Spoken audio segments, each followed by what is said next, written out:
My name is Emily Harper, and I was the family disappointment. At least that's what my younger sister Claire liked to remind everyone, especially when she had an audience. The last time she did it, we were at her company's cocktail party on the rooftop of some downtown high-rise. She wore a sleek black dress, all elegance and ambition, and I stood in the corner with a ginger ale in hand, wearing a simple blue blouse and slacks that had seen better days. "Emily fixes microwaves," Claire said, smiling wide, loud enough for her colleagues to hear. "Well, not just microwaves, air fryers, blenders, toasters, whatever's broken. She can unscrew it." People laughed. I didn't. I've been called worse. I've had quieter insults cut deeper. But something about the way she said it, like I was a joke, a punchline, hit me different that night. I was just about to leave when the double doors swung open and in walked Sarah Mitchell, CEO of one of the fastest-growing tech firms in the region. She scanned the room briefly. Then her eyes landed on me, and to everyone's surprise, including Claire's, she smiled and said, loud and clear, "Emily, I was hoping I'd see you here." Claire went silent. The room did too. And in that moment, I realized sometimes your reputation walks into the room before you ever have to say a word. I wasn't always the family disappointment. Once upon a time, I was the shining star, the one with the top grades, the college scholarship, the law school admission letter pinned to the fridge like a trophy. Our parents were proud. Claire back then still had braces and wide eyes that followed me everywhere. She used to say, "I want to be just like you." That didn't last long. When I was 22, everything cracked. It started with Mom getting sick. Dad tried to hide how serious it was, but I knew. I deferred my first semester at law school to stay home and help. Then Mom passed quietly, like she just slipped away, and suddenly I wasn't a future attorney anymore. I was the one folding hospital bills and cooking frozen dinners for a father who'd forgotten how to speak. Claire didn't handle it well. She threw herself into school, into dance, into pretending everything was normal. I didn't blame her. We were just two girls, trying to survive in a house that echoed. I never did go back to law school. The scholarship expired. I got a job at a front desk to pay the utilities. And when Dad's grief turned into drinking and the house started to fall apart, leaky faucets, short circuits, broken AC, I did what I had to do. I learned how to fix things. You'd be surprised how empowering it feels to hold a voltage tester and figure out what's wrong with something no one else can make work. I watched videos. I read manuals. I made mistakes and burned out 2 hair dryers before I got it right. But eventually, fixing things stopped being just about the house. It became my livelihood. I left the front desk job and opened a repair service. Just me, a second-hand workbench, and a big blue Harper Fixes It sign I painted myself. It wasn't glamorous, but it was honest. And every time I handed back a working toaster to an elderly woman who didn't want to buy a new one, I felt something. Law school never gave me peace, but our family didn't see it that way. At Thanksgiving dinners, I was the other daughter, the one who fixed wires and appliances while Claire dazzled everyone with her job in corporate strategy, her sleek outfits, her perfect LinkedIn page. She worked for Sarah Mitchell, the kind of boss who made headlines. Claire talked about Sarah like she was royalty. I didn't mind being invisible at those dinners, but Claire made it hard to stay invisible. She'd say things like, "At least I didn't waste my degree tightening screws," or, "Some of us have clients who don't live in retirement homes."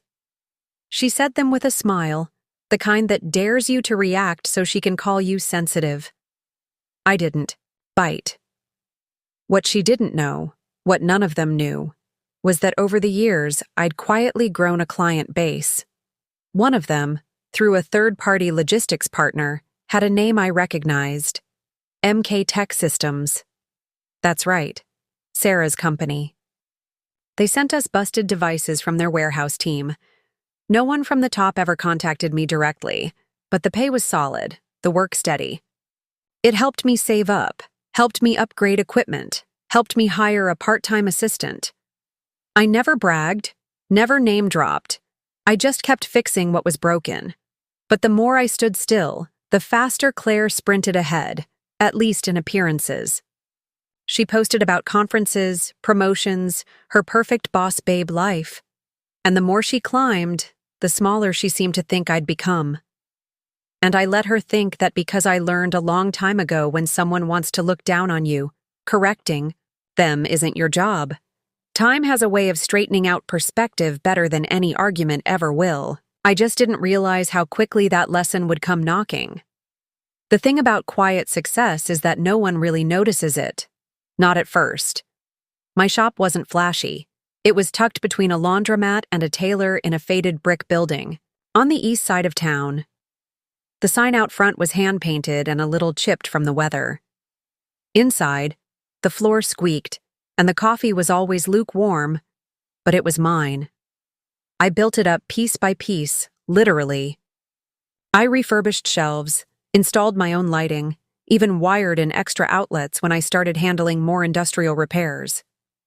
People came in for broken remotes and left with stories. I got to know their names, their grandkids, the way their lives paused when something stopped working. I never advertised much. Word just spread, and somewhere along the way, I stopped seeing myself as a failure. I woke up, worked with my hands, paid my bills. I didn't owe anyone anything, not a boss, not a committee, not a parent asking when I'd go back to real work. I fixed things that mattered to people. Heirloom radios, grandmother's fans.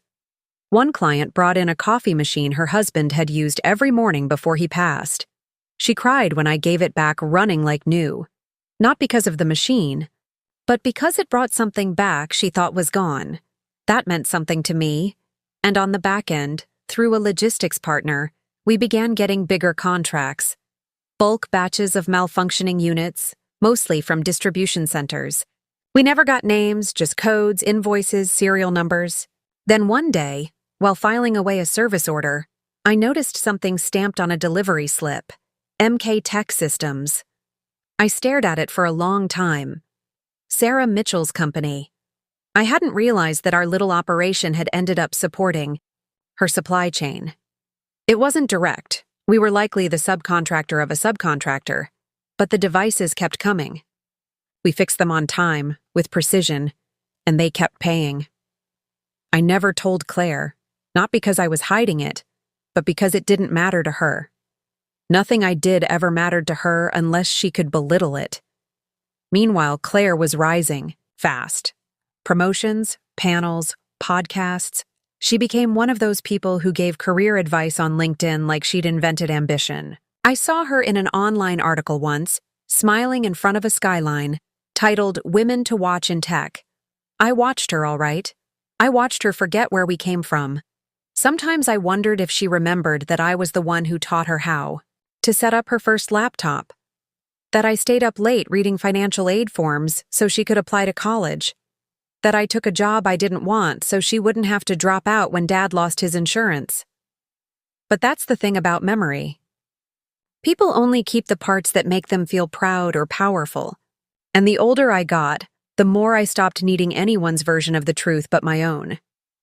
I had employees now, 2 part-timers, a retired electrician named Tom and a high school kid named Jake who wanted to learn. I paid them well. I paid them on time. They respected me. And I ran my little shop with the kind of pride Claire wouldn't understand. We were never in the same room for long anymore. Family holidays became smaller. Our dad moved to Arizona and stopped asking questions. I sent him birthday cards. He sent back photos of sunsets and quiet. We were all just drifting.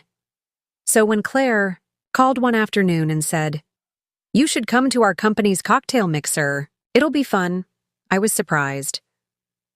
I asked, "Why me?" She laughed. "Why not? You never come to these things. It's time you met some people who might inspire you to level up a bit." That should have been the first red flag. But I said yes, not because I needed her validation, but because I had a feeling that time was about to straighten out some perspectives, and I was ready to let it. I showed up 10 minutes early. Claire's company had rented the rooftop of an upscale downtown building, the kind of place with string lights, imported wines, and glass panels instead of rails, so you could see the whole city twinkling beneath your heels. People floated around, in expensive suits and sharp heels, laughing with the kind of practiced ease that comes from networking more than living. I wore a navy dress I'd had for years, clean, simple, nothing flashy. I did my makeup the way I always did, just enough to look awake. I brought a small gift bag for Claire with some locally made coffee she liked when we were younger. A peace offering, maybe, or maybe just a habit I hadn't let go of yet. In a small village, a cat named Whiskers discovered a magic fish in a pond. The fish promised 3 wishes in exchange for its freedom. Whiskers wished for endless fish, a cozy bed, and a bell that rang softly.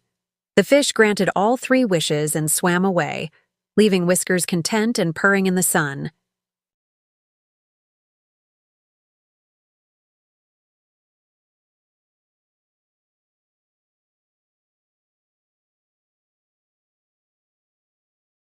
When I walked in, she didn't notice me at first.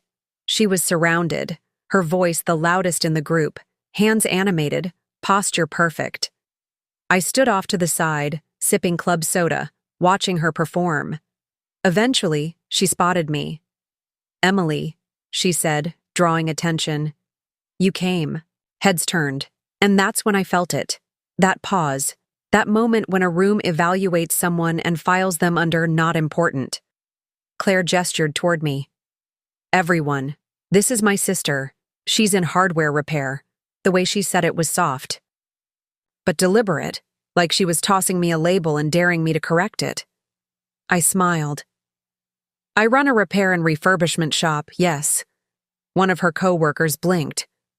"Like for computers, among other things?" Claire laughed. "She's being modest. She can fix just about anything with a plug." Then, to her friend, "She's like a walking warranty." People chuckled. I didn't. I nodded, still smiling. There was a sharp edge in my chest, but I kept it buried. Claire wasn't finished. She turned to a man in a gray blazer. "Mark, remember I told you about my sister? She's the one who fixed Mom's old blender instead of letting her upgrade. I swear Emily would rather fight technology than embrace it." More laughs. I opened my mouth, then closed it. Not because I didn't have a comeback, but because nothing I said would change anything. Not in that moment. So I turned toward the table, pretending to study the hors d'oeuvres. That's when the elevator chimed. The rooftop went quieter, not silent, but still. A shift in atmosphere. Out stepped Sarah Mitchell. She wore a burgundy pantsuit, hair slicked back, face unreadable. She had that presence, that energy that made people stand straighter when she walked in. People cleared a path instinctively. She didn't pause, didn't scan the crowd for Claire. She walked straight toward me. "Emily," she said, holding out her hand. "I didn't expect to see you here." I shook it firmly. "Neither did I replied. Claire's voice behind me cracked. "You two know each other?" Sarah turned. "Your sister is the reason your logistics team has been able to maintain a 97% equipment turnaround. You've been using her services for 2 years. I assumed you knew." The silence that followed was exquisite. Claire blinked. I thought that was a third-party contractor." "It is," Sarah said. "But Emily's shop is the one they sub to. She solved problems your team couldn't even diagnose." She turned back to me. "We've never met in person, but your work speaks volumes." "Thank you," I said, my voice calm. People around us shifted. No more forced laughs, no more small talk. Claire stood still, eyes wide, lips slightly parted. I didn't rub it in, didn't gloat, just offered a polite smile because I wasn't there to win. I was there to witness the moment the truth walked into the room wearing a pantsuit and a name badge. Sarah excused herself to greet others, and I turned back toward the snack table. My ginger ale hadn't even warmed in my hand. Claire approached, slowly, her voice lower now. Why didn't you say anything? I looked at her. Really looked at her. Would it have made a difference? She didn't answer. And for once, that was enough. After that moment, something in the room shifted. Not just for Claire, for everyone. People who had ignored me earlier now approached with cautious curiosity. They asked about my shop, the kind of work I did, how I got started. I answered simply, without embellishment. The truth didn't need decoration. It just needed space to stand on its own. Sarah passed by again later, this time with a drink in hand and a quieter tone. "You've got a good eye," she said. "I've looked at your diagnostics. Your team solves things our engineers give up on." "I appreciate that," I said. "I have good people." She smiled, then leaned in slightly. "I value precision and loyalty. If you ever want to skip the middleman, let me know." She handed me a card, sleek and embossed. I tucked it into my purse without looking at it. "I'll think about it." She nodded and walked on. Claire stood about 10 feet away, watching. When I made eye contact with her, she didn't look away this time. I walked over slowly. No point in dragging it out. She was gripping the rim of her wine glass like it was anchoring her. "I didn't know," she said quietly. "I know," I replied. She searched my face, maybe looking for anger or forgiveness or an opening. "I didn't mean to embarrass you," she added. "Yes, you did," I said. "Not harsh, just factual. You just didn't expect it to backfire." She flinched a little. I let the silence stretch. "Look," she said, "I've worked hard to get where I am. You dropped everything and just settled." I didn't understand it. "No," I said calmly. "You didn't look closely enough to try." She blinked. "I didn't settle," I added. "I rebuilt." She swallowed hard. "I guess I always thought you gave up." I nodded. "A lot of people did. That's the luxury of distance." I didn't say it to hurt her. I said it because it was the truth. Sometimes people build their stories about you around the pieces that serve them best, and when you grow in silence, it confuses them. It threatens their version of how the world is supposed to work. Claire glanced around, her voice barely above a whisper. "Did you come tonight to prove something?" I actually laughed. Just once, quiet and short. "No, I came because you asked." She looked down. I didn't press her. She was already carrying enough embarrassment for both of us. And honestly, I didn't feel vindicated. I didn't feel triumphant. I just felt tired. "Emily," she said, I'm sorry." I nodded. "Good. Now do better." She nodded slowly. I could see the gears turning. Whether she'd change or not, that was her journey, not mine. I said goodbye a little while later. No dramatic exit, no parting shot, just a quiet farewell. As I rode the elevator down, I thought about Sarah's card. I still hadn't looked at it. I didn't need it to mean anything more than it already had because that night wasn't about opportunity or exposure or vindication. It was about balance, about watching the scale tilt back to where it should have been all along. People say revenge is sweet, but this wasn't revenge. It was just truth, undeniable, unpolished, and overdue. And sometimes that's more powerful than anything else. I didn't take Sarah's job offer. I still have the card. It's in a drawer in my shop, tucked beneath a stack of receipts and old instruction manuals. Every now and then, I look at it. Not because I regret saying no, but because it reminds me that I didn't need to be discovered to matter. Some people climb ladders. Others build solid ground. I chose the ground. My shop is still running, busier now. The exposure helped, sure. A few new clients came in because of the party, and word spread a little further. But that's not what I hold on to. What stays with me are the quiet wins. The 80-year-old man who brings me his late wife's antique mixer and thanks me with tears in his eyes. The single mom whose only laptop I managed to bring back to life before her online midterms. The teenage assistant I hired last summer who now wants to start his own repair truck. That's the legacy I care about. Claire and I talk more now, carefully. Not like before. Not like sisters who braid each other's hair and share secrets, but like people who are trying. People who've seen each other clearly for the first time and are still learning what that means. She hasn't mocked me since. Sometimes she even asks for advice. Small things like budgeting or how to fix her thermostat. I answer, not because I need her validation, but because I've let go of needing anything from her at all. What I've learned more than anything is that respect doesn't arrive with applause. It comes in the quiet after people finally stop talking long enough to listen. I never raised my voice.